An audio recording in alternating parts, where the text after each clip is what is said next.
ডাঁটা, বেগুন, কুমড়ো, আলু সব কিছু দিয়ে একটা পাঁচমিশালি সবজি করছি। সবজিটা ধুয়ে এই যে জলের মধ্যে রেখেছি।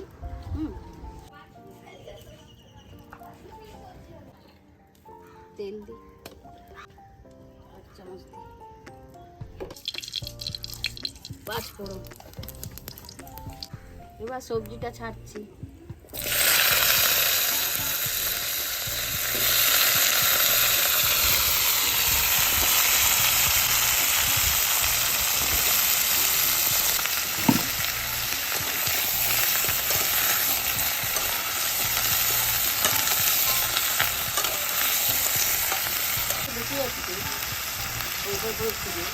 লবণ দিচ্ছি,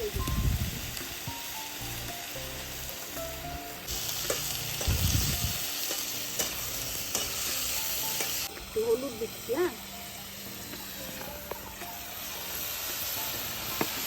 করবো একটু হলুদ গুঁড়ো, লঙ্কা গুঁড়ো, ধনে গুঁড়ো, এই যে লঙ্কা গুঁড়ো দিলাম অল্প করে।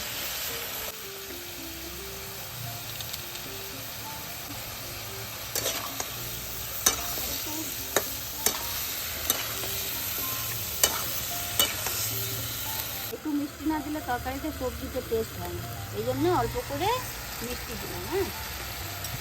যে যেমন খাও সেরকমই দেবে, কেউ বেশিও খেতে পারে, কারবার একটু কম লাগে, কিন্তু সবজিতে একটু মিষ্টি না দিলে টেস্ট হয়। সবজিটা ভাজা ভাজা হয়ে গেছে, কষাও হয়ে গেছে। এবার একটু অল্প করে জল দেবো। জল দিলে কী হবে, সবজিটা একটু সেদ্ধ হয়ে যাবে। একটু ডাটা দিলে তো জল দিতে হবে অল্প করে। এই যে অল্প করে জল দিতে।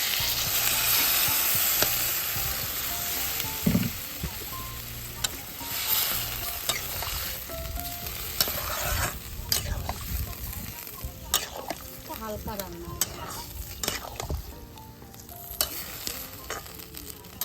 এই রান্নাটা না নিরামিষও খুব সুন্দর লাগবে, আবার এর মধ্যে তোমরা একটু চিংড়ি মাছ ভেজে দিয়ে দাও, আমিষও খুব সুন্দর লাগবে। এবার আমার তরকারিটা হয়ে গেছে।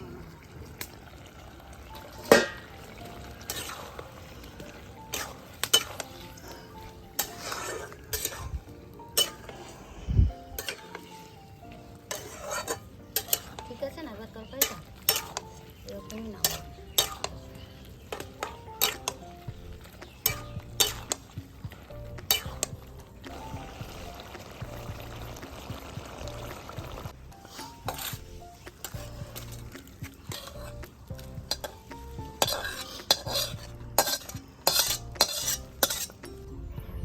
ডাঁটার তরকারি আমার রেডি হয়ে গেছে। এবার এটা নিরামিষ ডাঁটার তরকারি হলো। এবারে তোমরা কোনো রান্না দেখতে চাও তাহলে আমাকে জানিও, আমি দেখাবো। আর যদি তোমাদের ভালো লাগে তাহলে চ্যানেলটাকে লাইক দিয়ে সাবস্ক্রাইব করে দিও।